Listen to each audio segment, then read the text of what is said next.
Welcome to Requity Insights, a channel dedicated to documenting our journey to 100 world-class communities.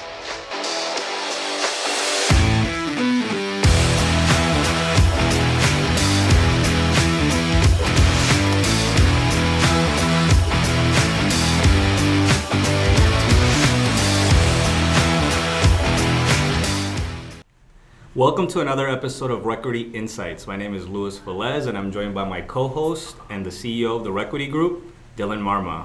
Dylan, thank you for joining us again today and giving us some insights. Excited for today's show, Lewis. Awesome.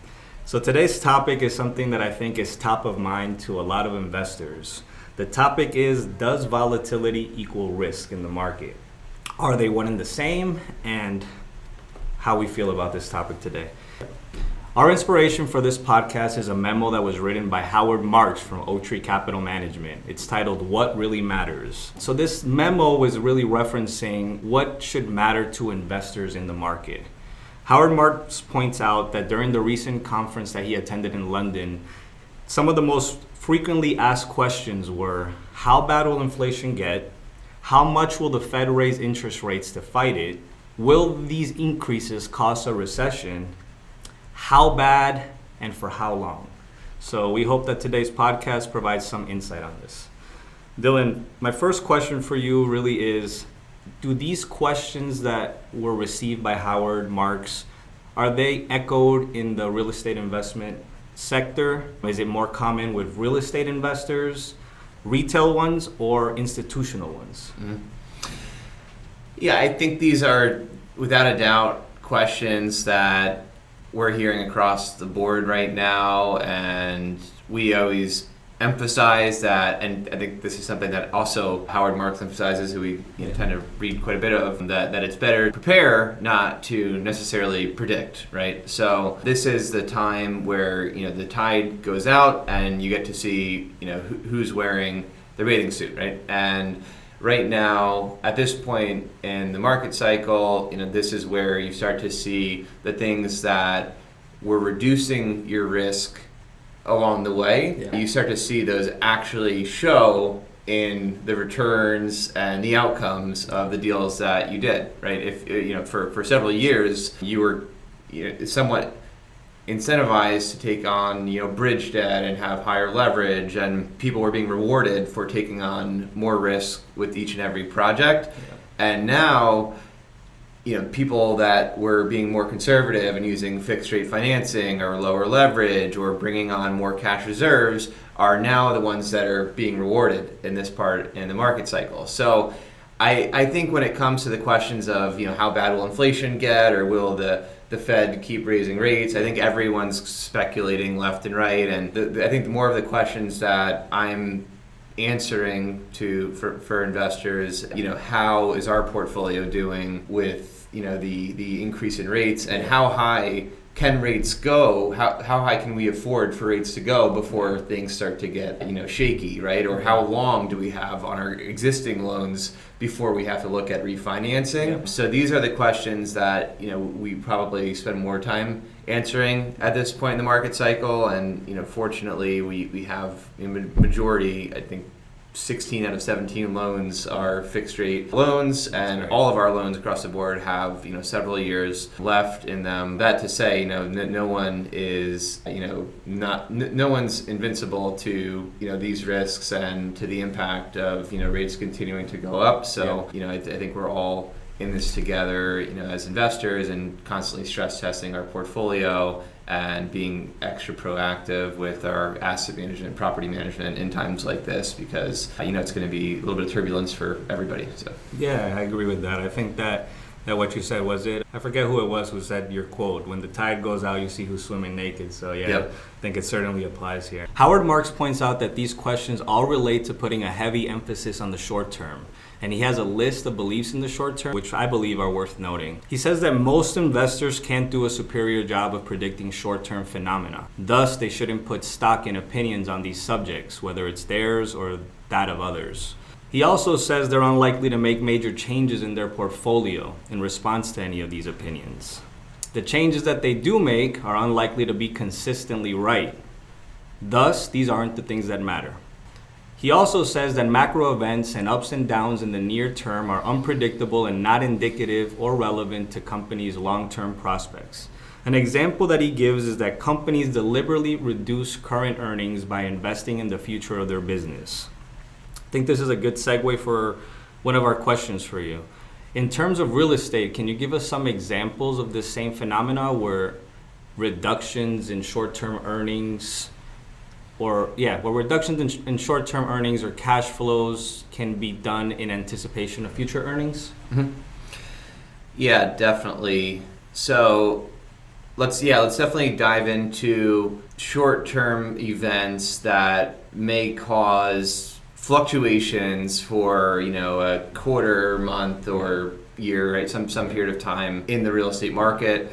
I think inevitably the time where there's the highest level of uncertainty when it comes to your income statement performance, just your operating income and expenses, is generally in those first few years of making an investment. Sure. Because we're, as a value add group, and there being many the investors in our audience are targeting some sort of outsized return through value add real estate. Generally, it's those first 2 to 3 years where you're going in and maybe re-tenanting a community, right? Maybe you're repositioning who are the core tenants involved. Maybe you're doing capital improvements, and maybe you are trying to find the right staff, maybe facing turnover, trying to get the right team in. So there are a lot more variables in those first few years than there are, say, post-stabilization. Yep.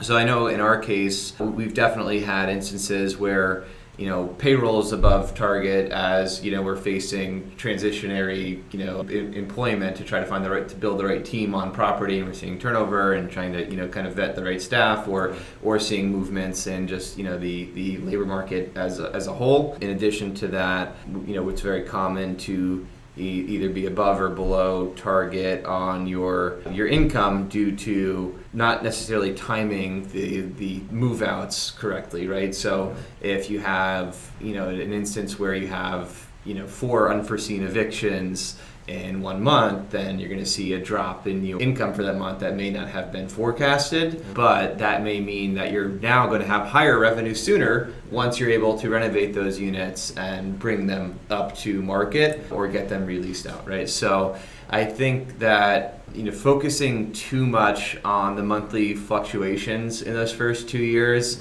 you can sort of drive yourself a little bit crazy. I think that a lot of what Howard Marks touches on applies to having that long-term outlook, right? And really thinking on a 10-year, multi-decade outlook of, how are your investments performing and what is the long-term projections for the property. So it's important to be tactical and aggressive with, as a sponsor, as us, every movement we have to jump on and take care of and handle quickly, right? Because that's our job. We have to handle all of the noise. Yeah. But I think wearing your investor hat, you really have to be more focused on trying to minimize the noise and think through, is this a short-term blip or is this a long-term issue, and that's going to have an impact on the long-term valuation of the property.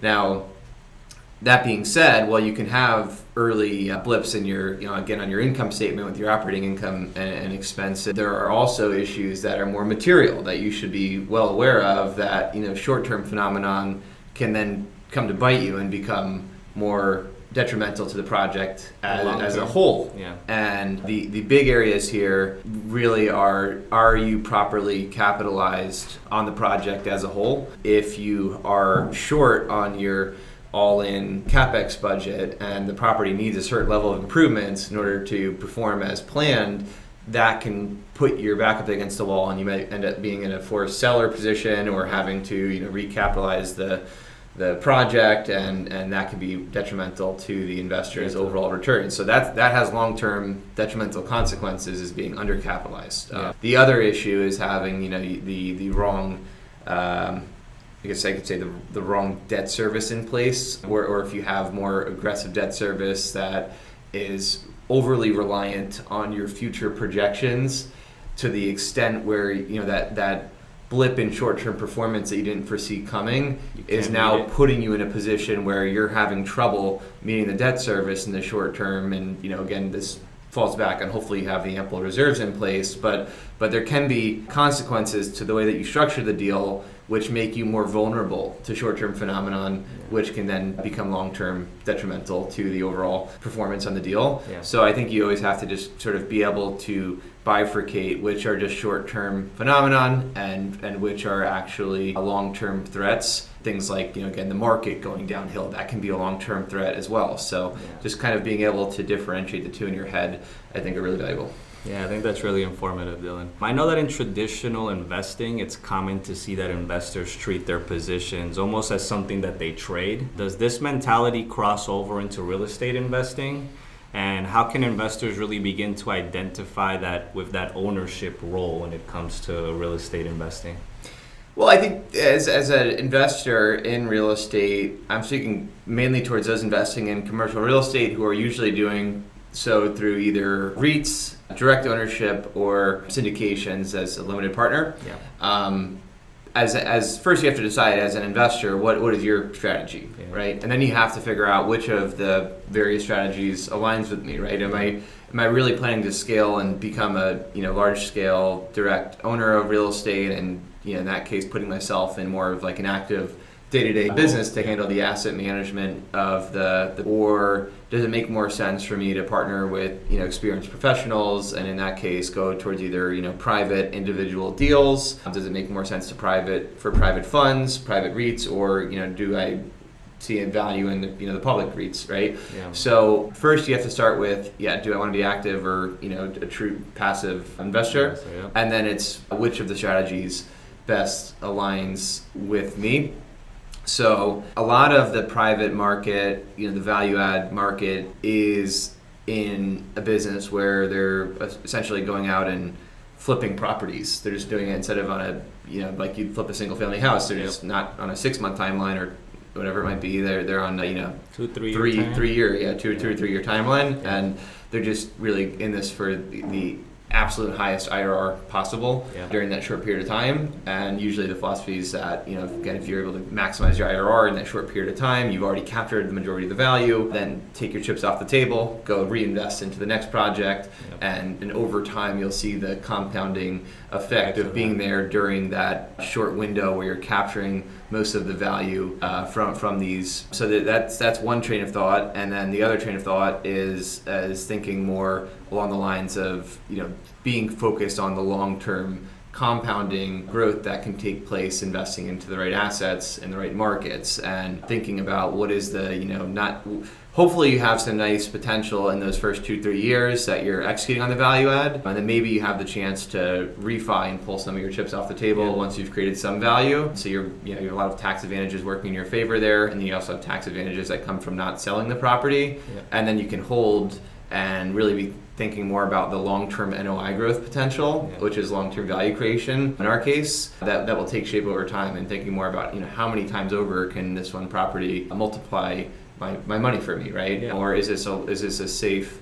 In some cases, people are their number one priority is capital preservation. Is this a safe place that's going to put me in a spot where I can at least beat out inflation and feel extremely confident that we have prudent leverage in place, and the capital is going to be preserved over the long run, right? So I think it all depends on your goals. Obviously we do tend to lean on longer holds and kind of taking the longer term outlook towards it, but we also look for some shorter term capital events generally to be able to recoup some of our initial investments, usually by the end of the 5th year. So okay, I think it's important to note that, and I think that what you said is true. I think it's very common to see that with value add, people do have shorter hold times sometimes. They want that 2 to 3 years and sell. I think, does being vertically integrated really tie into being more of a long-term holder, being more like operations intensive? So there definitely is value in that, but I also know a lot of vertically integrated groups that are shorter term holders. So it really is more, I would say the two are not directly correlated. Yeah. However, being vertically integrated does incentivize us as an operations platform because we do directly see value in having economies of scale. Yeah. So if you are selling every project in a really quick window, that could lead to having tougher time, attracting and retaining top talent, and tougher time, really being able to benefit from the economies of scale that flows through to our investors. Yeah. So there definitely is an element of that, but at a large enough scale, you can do both without having too much of a hindrance, I'd say. But I think overall you do benefit a little bit more as a vertically integrated group by being longer term with your outlook. Yeah. Okay, I think that's great. I know that in the market currently there's a lot of things happening with public versus private REITs. Do you have an opinion on what's going on right now with that? Yeah, so when it comes to the private REIT I'm sure a lot of people watching this have already seen headlines of the withdrawals. They're basically limiting the number of redemptions that investors are able to go and pull out from the private REITs. Yeah. And I frankly think that has been somewhat of an overreaction. Yeah. I think in a lot of ways that's almost to be expected if you look at where the market is. Yeah. And it's not too much of a signal of the REITs having major threats in place that are going to harm investors over the long run. It's more of a signal of just, I think, fear, general element of fear in the market. And then I actually think a lot of it is probably due to the way that private REITs are valued in comparison to that in which how public REITs are valued. Yeah. So when you look at private REITs or even private real estate as a whole, there's really oftentimes this illusion of stability beyond what reflects reality. Right. And that's because there's not necessarily a price ticker next to it 24/7, which sort of gives more of that perception of the volatility. Right. So with private real estate, because the investors are investing because maybe they want that stability, maybe they want to see their assets remain stable or their net worth at a certain position over a long period of time on their balance sheet. The private real estate investment groups or the private REITs are somewhat incentivized to maximize the appraised value. Usually they're doing annual appraisals, but then intermittently they're also putting their own sort of valuations on their assets, I believe. And that is putting them in a position where right now they're probably showing higher valuations than what reality may reflect. And then on the opposite side of the spectrum, you're seeing the public REITs, which are their price is determined purely by the market. Right. So you're seeing a lot of volatility there, and they are a little bit more correlated with the stock market as a whole. So as index funds sell off and the broader stock market sells off, that also does weigh into the pricing on REITs. Yeah. So as a function of that, you've seen REIT prices go down to a level where they are trading at cap rates which cannot be realized on the private market, not through private REITs, through private syndications, not through going out and on the open market. I've seen as of recently, I've seen roughly 50 basis point higher cap rates reflected in the pricing on public REITs than what we've seen in any of the the real estate offerings that we've seen available. So you're talking about as an investor, I think it's a great time to be in REITs because you're buying highly diversified set of assets that is generally really low risk, low leverage, and you're able to get some of the most quality assets. Generally REITs are, they have gravitation towards, high quality assets at, attractive cap rates. So it's a really low risk investment that has, high potential for compounding. Now, again, it comes down to your motivations as an investor because I know REITs generally, again, not an expert on the subject of public REITs, but generally to my understanding, they're not going to give you quite as much of the tax advantage that you're able to receive in the private real estate investments.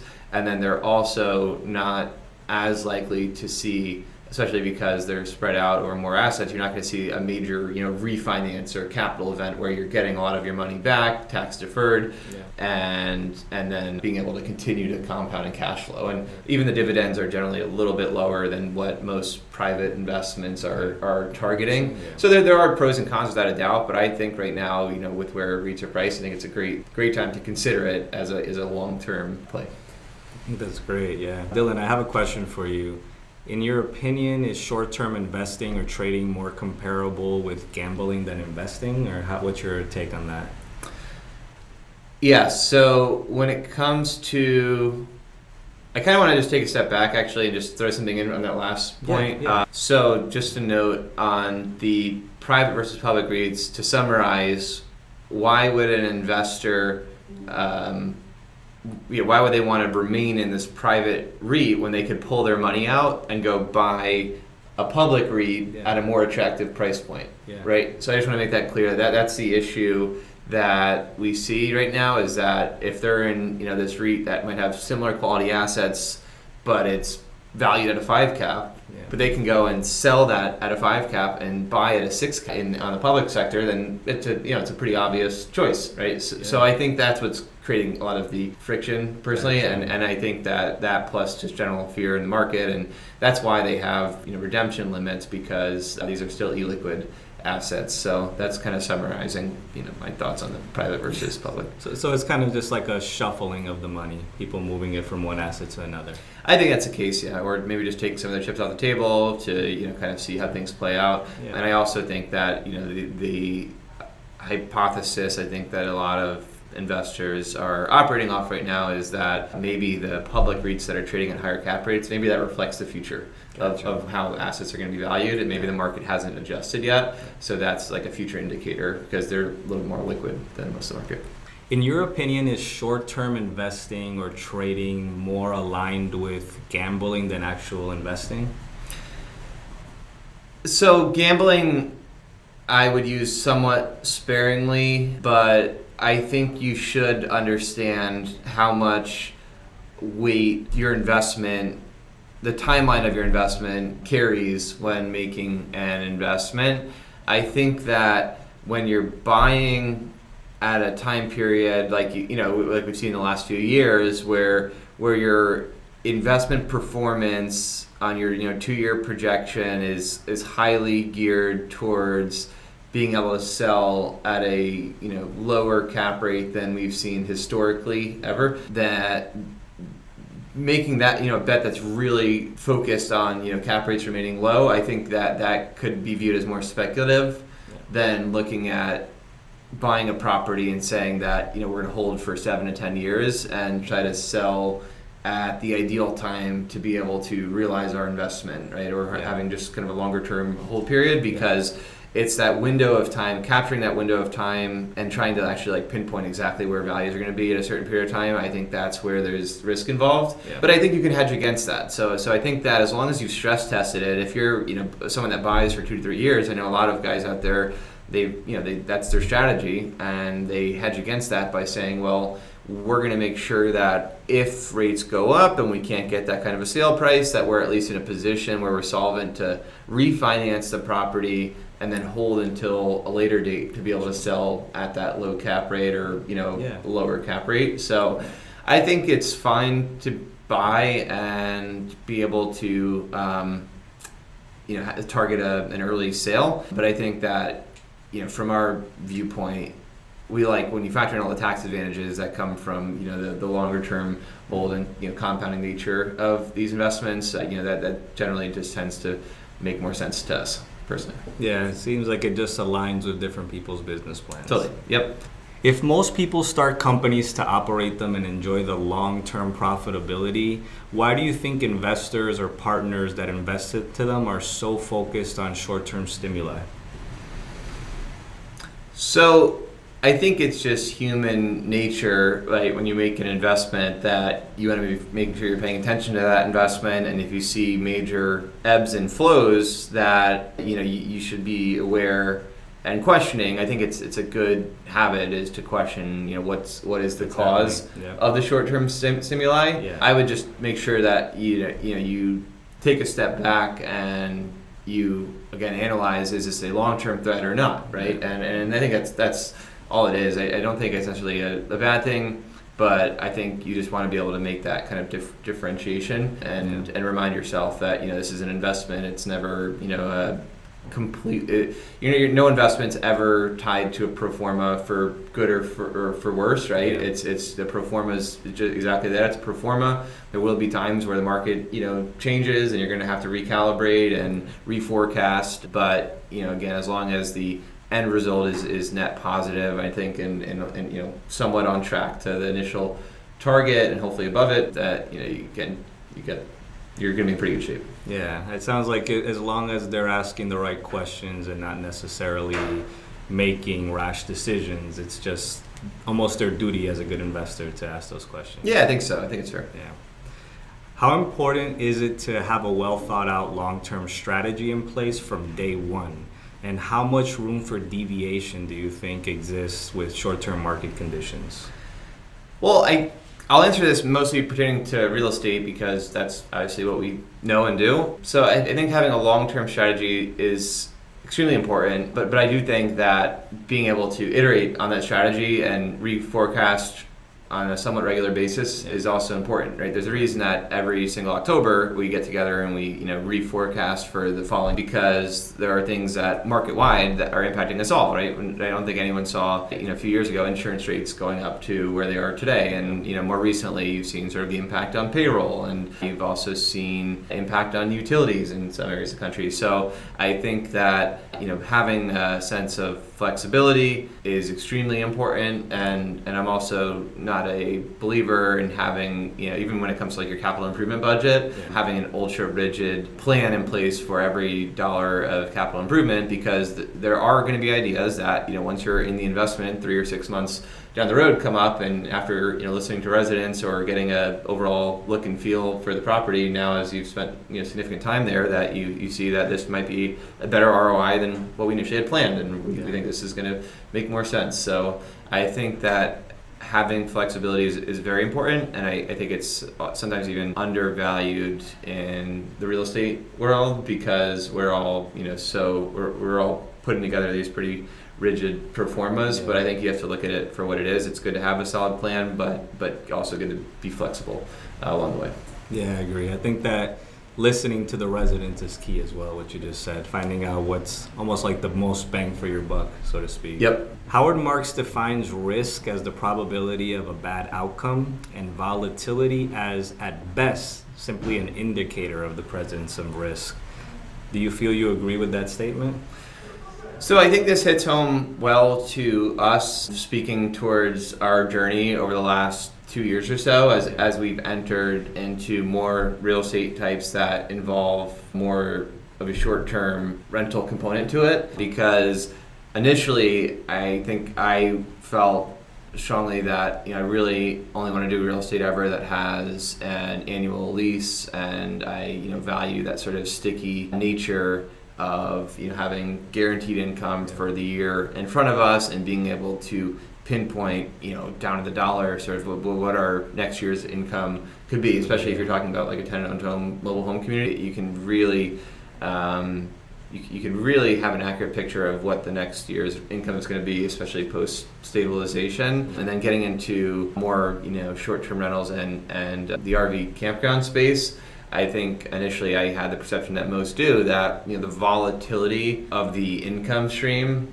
and the seasonality of the income stream, I thought that just made it more inherently more riskier, right? And I think that a lot of people, investors, just correlate the two almost identically, and that's how I think that's somewhat of the point that Howard Marks makes, right? Is that he touches on that when you have the Sharpe ratio, which is a ratio that's put in place to be able to sort of tell you the volatility. Yeah. It's one of the only quantifiable measures of underlying risk that is in place for a lot of the stock market. So I think as a culture we sort of just take the two and we say, well, if it's more volatile or if the income fluctuates more, then it's inherently more risky. But I think that you have to take a step back and look at the whole picture, right? Because what defines risk and what defines, I always like to think about the catastrophic risks, right? Yeah. What blows this deal up, or what leads to a loss of income, money, or a major catastrophe when it comes to making an investment, right? That's always the first thing you have to protect against. And typically there's, two most common ways of that is you've run out of money and you can't cover your debt service, right? And you become a forced seller. So it's in some ways one main way, right? Like that is the number, as a long-term holder, the number one issue you can run into is becoming a forced seller because you under budgeted on the deal, usually, or over leverage under budget, right? That being said, there's other variables that play into that, but that's sort of the net outcome. So when you're looking at the risk in a deal, most importantly is what is your debt coverage ratio, right? What does your debt look like, and then what is the debt coverage ratio? So if you have, say, fixed loan, even though you might have volatile income in the sense that maybe it could ebb and flow, say 10% year over year or something along those lines, but you have a 2.0 or greater debt coverage ratio, you might actually still be in a really comfortable spot knowing that, okay, my income might fluctuate a little bit, but my overall debt coverage is really good, right? Whereas you might have a highly predictable income stream in front of you, but you might have a 1.1 debt coverage ratio, right? Maybe you have like a bridge loan and maybe your debt is floating in that case, so your 1.1 debt coverage ratio is just one rate hike away from becoming less than 1% debt coverage, which puts you in the red and can blow up your investment, right? So I think when it comes to volatility and risk, I think that's one of the big messages we've been able to sort of take in and help. It's sort of helped guide our view on this, is saying that, well, maybe the income stream has some seasonality to it, or maybe has more potential for volatility over in the short term years or seasons.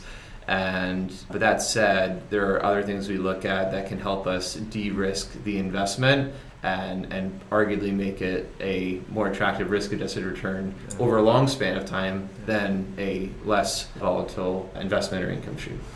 Yeah, I think that's definitely like a fresh take on that subject. I think you may have already answered my question, but I feel like in real estate, we often hear the term risk-adjusted returns. How do you calculate risk-adjusted returns, and was it part of your previous answer? So risk-adjusted returns are, there's no exact formula for it, and everyone's view on risk is different. Yeah. You might view one market as low risk, but I might have a totally different viewpoint on that market because maybe I view a certain sector of employment as a higher likelihood of going out of business, and you think they have a long, healthy future in front of them. So you opinion based. There are a lot of different factors that go into risk, which I think make it somewhat subjective. And I think that the risk-adjusted return is something where you have to kind of take these 100 data points and try to synthesize them and try to determine what do you believe the overall probability is of you being able to achieve your investment returns or achieve greater returns than you're initially targeting. I think in the real estate world, this is not really a game of let's just sort of throw 10 darts at the wall and kind of see what sticks, right? This is more of a game of we really want to get it right every time for the most part, right? Like of course there will be deals that will have hiccups or underperform over long span of time or even short periods of time, but we really want to get every deal right, and we want to really put an emphasis on capital preservation and growing over the long run. So that's, I think, for us, why I say the best risk-adjusted returns are often available in real estate is because we're not going for these 200% returns in a 5-year period, but also with the chance of that also being zero. We're going for steady singles and doubles down the middle, down the fairway that are going to be able to compound wealth over time. So I think we're now just looking at which sector of real estate do we believe is going to give us that high probability of success, and then how does the return profile weigh against the other sectors that we feel weigh against their level of risk. Yeah, I agree with that. Howard Marks claims that favoring lower volatility assets and approaches will, all things being equal, lead to lower returns. Do you agree with that statement? Yes, I would say that definitely does make sense. I know Warren Buffett was at one point quoted saying something along the lines of he'd rather receive I believe it's a lumpy 13% return than a steady 11% return. Yeah. And when it comes to and most of the investments that we look at, I mean, the easiest way to be able to make this clear is look at core real estate investment versus value add. There's a reason that most core real estate investors are targeting maybe a gross 10 to 12% IRR over a 5-year timeline, whereas most value add investors are looking for 18 to 20.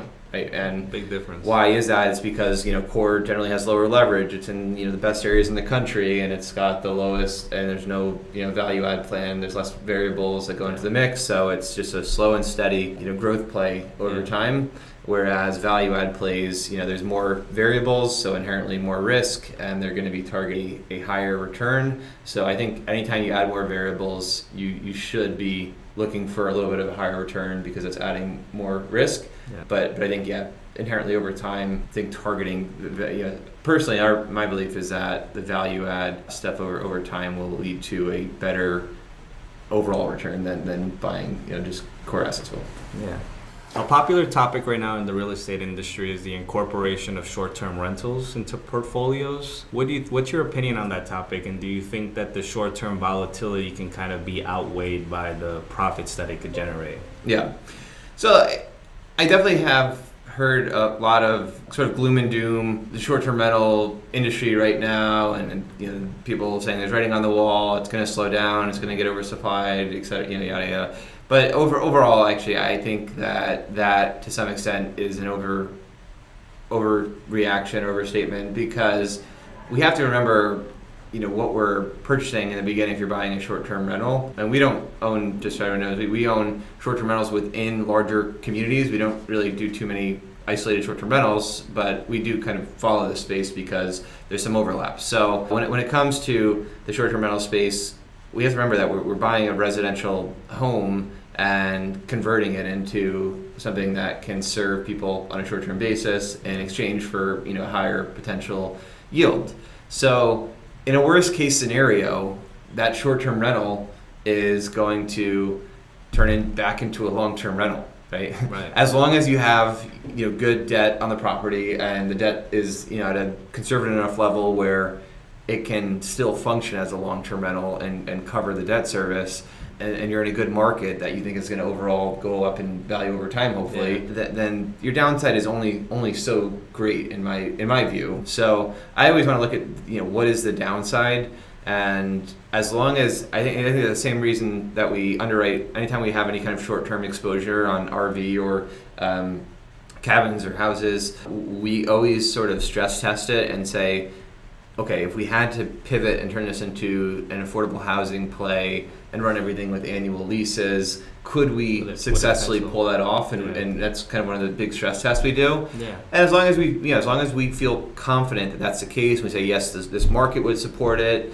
Yes, the rental rates would be supported, and it would be able to service the debt service. That to us makes us so much more comfortable with an investment. But if you're buying at an inflated price, this is where it gets risky in my view. Is if you go out there and you bought someone's short-term rental at on a cap rate basis, you bought it on a 10 cap basis, but you just ended up buying a $500,000 home for $1 million just because they have it as a Batman themed short-term rental business that was just crushing it. Yeah. Now, if that themed short-term rental business starts going downhill, or maybe the area gets oversaturated with too many people converting their homes to STRs, then now you've just overpaid for a house, and now you have probably more leverage than the home is worth, and maybe your income from a long-term rental wouldn't service that debt service. So that's where it becomes risky. And I don't think we've seen that stage hit yet, where we have portfolio sales taking place at above the prices of property values yet. Yeah. But I think as long as you're buying based on true property value, especially in a time like now as property values go down with rates up, I think it's a pretty safe time, truthfully, to explore it. And I can't say that there won't be any slowdown in, the rates. I'd probably expect there will be a little bit, but I don't think your risk is catastrophic. So yeah, I think the key is what you said. It's underwriting the deal as a long-term play and operating it as a short-term rental if that's the one that's going to provide the best yield, at least in the short term. Yep. How does debt, especially that which has to be paid in the short term, impact concerns over volatility? So that debt is a huge volatility. I think takes shape in two ways. It's volatility in the value and then volatility in the income stream. But those two are so tied together that there definitely is some element of going up and down, correlated, with the exception of just cap rate compression or expansion. But look, we're going to talk more on how debt can be impacted in both forms. So when you have short-term debt, a short-term fuse on your debt, then that generally means that you have to either refinance or sell at the end of the term of your loan, and you have, because you have a balloon payment due. So if you have, a 2-year fuse, we'll call it, then, which is pretty common for like higher interest rate bridge loans and more extensive leverage projects. So that's the risk that the operator inherently takes on, is that they have to feel comfortable that they can get the job done to increase the value within that short window. And then they also have to feel confident that the property is going to appraise at a level where they can take on new debt, and it's going to support that new debt with debt cover, the new debt coverage ratio. So if rates go up quickly in that period of time because you have a shorter fuse, then you may be in a position where you undershot how much your debt service is going to be, and that might lead you to a position where you become, say, a forced seller on a project. So I think the longer fuse you have, in the sense of like the longer the loan term, the more optionality that you as an investor inherit. But then second to that, you have to pay attention to the prepayment penalties, because if you have a 10-year loan, right, so you take on a CMBS loan, CMBS is usually 10 years with yield maintenance, and yield maintenance can get extremely expensive especially in the early years, to the point where you could have a 40% prepayment penalty, just insane numbers where it wouldn't make sense for you to ever refinance or sell during that time period. So ideally, you want to get a long-term, in a perfect world, you get a long-term and a low prepayment penalty, and usually we'll pay a little bit of extra interest rate if we can, to be able to get more flexibility. We'll pay a higher interest rate to get more flexibility on our prepayment penalty. So that might mean more of like a 3%, 2%, 1%, or 5, 4, 3, 2, 1 during the first 5 years prepay. That way, in case the market really takes off and we want to refinance in year 3 to pull some of our cash out, we have that ability. Or if the market undershoots, we have the ability to hold longer until better times. So it sounds like you definitely have to strategize this. Your debt is a huge piece of the equation, and it has a lot to do with the risk. And I think the bridge payment or the bridge loans you mentioned definitely probably do add to the risk. Definitely do. So I have a question for you. How can diversification kind of aid investors in creating like that ideal profile for themselves? So another Buffett quote that comes to mind here is, risk comes from what you don't understand, right? The things you don't understand. So I think that's another good way to think about risk is, and it definitely pertains to the diversification question. Diversification does inherently reduce risk if you're doing it thoughtfully, but if you are investing in things you don't understand, you might be actually taking on more risk than if you were to double down the things that you understand, right? So I think that diversification done thoughtfully starts with taking the asset classes, whether you're active or passive, the asset classes that you've studied up on and you feel overall good about the long-term prospects of, and diversifying maybe with different operators if you're passive, right? Investing with a few different sponsors to reduce your operator risk. Maybe diversify, even before that, maybe if you have the option of it, diversifying in different markets, right? Being in several different markets around the country, because they're going to have different job makeups and different drivers and different long-term prospects as markets. So diversifying markets, geographies, diversifying different operators, and then diversifying asset classes. I think. I think asset classes overall is beneficial too, but still sticking with what you know. Like for me personally, I wouldn't feel any more comfortable if I had more of my net worth in office space right now, or even retail, because those are just not areas that I know. Yeah. And it's not that I'm here to say I made a super calculated decision that they're not going to be good. Yeah. But they both have what I view as risk behind them, and I just don't know them well enough. I'd rather have more money in mobile home communities, RV campgrounds, multifamily, because those are all things I've researched and I have formed my own general sort of thesis on over time.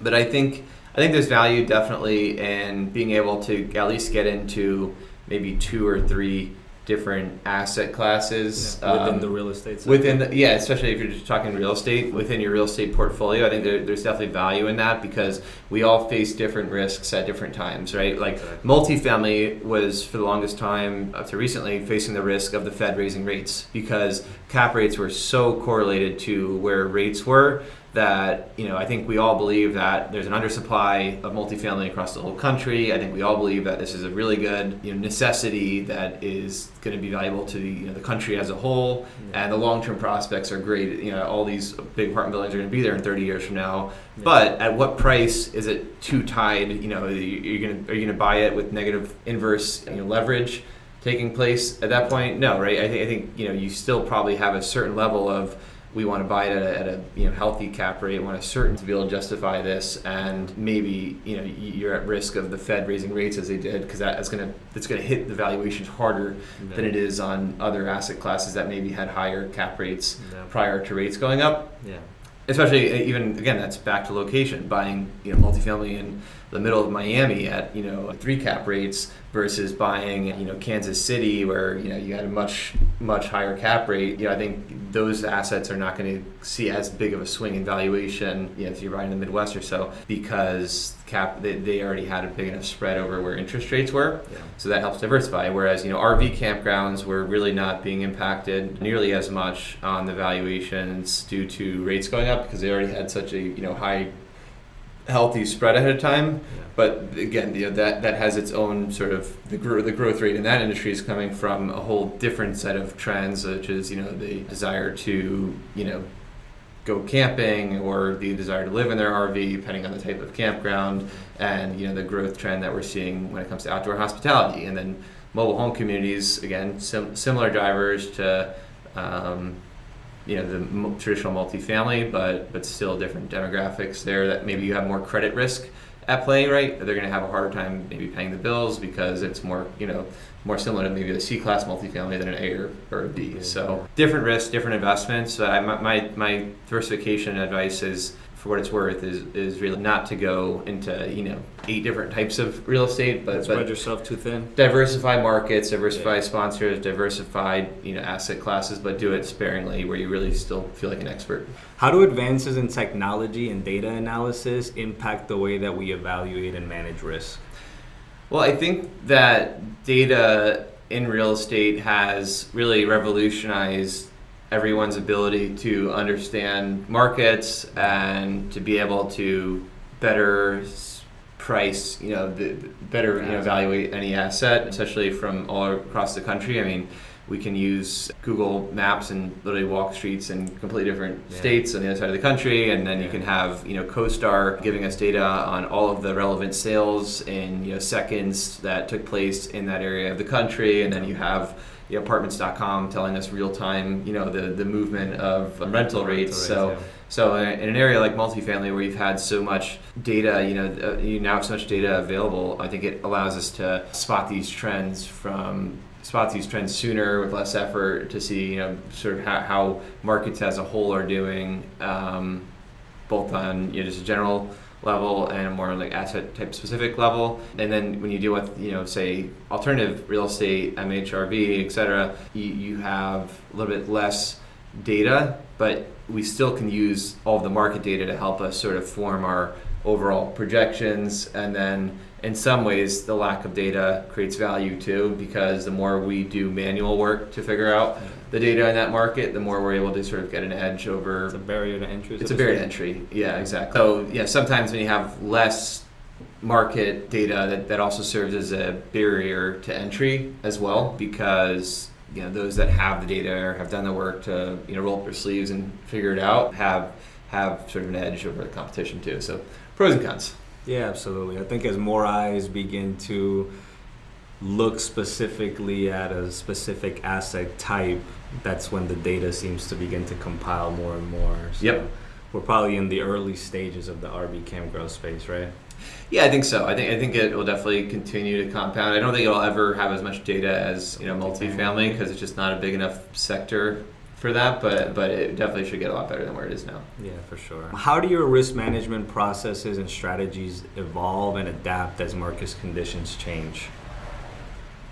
Well, I think our risk management priority, regardless of where we are in the market. So hopefully the work we've done up front to protect ourselves is during a down cycle. So I think for us the only thing that we're doing any differently is just even doubling down more on operations. I mean, we're always super hands-on, but now more than ever is a time to really just keep a keen eye on collections, being extremely proactive to ensure steady collections, being extremely proactive on leasing and marketing, because right now as a portfolio, knock on wood, things are all going smooth when it comes to our operations. But I think just having that slight paranoia in the back of your head that the music could stop, demand could soften, and we want to be kind of sprinting as if we know that's coming. That'll help us not be in a position where we're falling behind the eight ball because we weren't proactive enough and now we're kind of stuck. Yeah. Are there any notable differences in the way that volatility and risk are assessed and managed in different regional real estate markets? Oh yeah, without a doubt. I mean, real estate is one of those asset classes that is well known to be extremely market specific, and certain markets of the country, take your Phoenix or Orlando, a lot of markets across the country have a history of being very cyclical, whereas you have other markets that are much more linear in terms of their overall performance and price stability. So there's definitely markets that have, by nature, I think you should understand, is this market likely to go in cycles or is it not? But also realizing that, the past performance doesn't always equal the future performance of that market, right? And things could change, definitely. But I think understanding that, I think that the more important thing is just being diversified in a few different markets, I think is the most healthy thing. You can try to do your absolute best to predict how each market's going to perform during a downturn, but each time is going to be a little bit different. So I think just investing in markets that have diversification of employment, so you have maybe diversification in outcomes of what could happen with those in the different sectors that make up a market, and then also having diversification in at least a few different markets, so you're not overly reliant on one market's performance during a downturn or long-term trajectory. Yeah, it seems like thoughtful diversification is the answer to a lot of these risks that investors could face. Yeah, exactly. Not over diversification, but strategic diversification. Yeah, for sure. How do investor expectations and perceptions of risk and volatility affect the success of a real estate syndication? Well, I think that the key is when it comes to syndications, I think it's really the sponsor's job, the operator's job to set expectations, right? So I think investor expectations are generally, they should be set well by the sponsor when it comes to the risks. I know one thing we've done is risks and mitigants, and taking, say, our top 6 risks that we see for any deal or fund and saying these are the big external factors that could impact overall performance, and here are the mitigants or the actions that we're taking to be able to reduce the risk of these external factors. Like, if you're, say you're in an area that's subject to storms, let's maybe talk on that we got wind insurance and flood insurance, and we've put the right insurance in place to hedge against it. Maybe if you have the external factors of rising interest rates, maybe we've got long-term fixed rate debt, or we have it. If you did have a short-term fuse, you could have an extension that you've paid up for to ensure you have some more optionality around it. So taking the risks and mitigants and putting them all together, I think, is really valuable. from a syndication perspective, and then also just emphasizing, if you're talking, think about syndication, I always think about one or two deals in an offering, and I think overexposure to one asset is inherent risk as well. So always educating our investors, as you often do, is just don't put all of your eggs in one basket, right? If you have, say, $500K you're going to allocate to one sponsor, I would do that if it's a deal by deal basis. I mean, maybe do that over 3 different deals, right? Or kind of maybe 4 or 5, right? Yeah. Just spread it out at a level that you're comfortable, right? I know some people like to choose the best deal and go all in, but I just don't think that's a great strategy. I think if you want to go in a little bit more on that deal you feel really good about, then sure, but definitely spreading it out over multiple assets. I mean, that's the advantage of syndication over being a direct owner, because if you had $500K to place and you want to do direct ownership, you're probably not going to be able to afford too much commercial real estate, and you probably have to put it all in one deal at best, and be stuck with the ebbs and flows of that one deal. Whereas investing in syndications, you can spread it out a lot more and de-risk yourself a whole lot. Okay, I think that's fair. In closing, do you have any final comments on the relationship between volatility and risk? No, I think this has been great, and I think this is just a huge talking point we've had internally. So we figured we'd make some content out of this to just discuss, our adopted views on volatility, especially when it comes to sort of your short-term volatility or your seasonality that we have in some of our shorter rental portfolio. I think it's just good to think about risk and take a sort of a holistic view towards it. So hopefully everyone found value in that. Yeah, I think that's great. We hope that you enjoyed the discussion. As always, don't forget to like and subscribe. Till next time, thank you for joining us. Thanks, everybody. Thanks for tuning in to another episode of Requity Insights, hosted by our team at the Requity Group. You can find recordings of all shows along with our opt-in form to set up a call and view future investment offerings on our company website, therequitygroup.com, also listed in the show notes.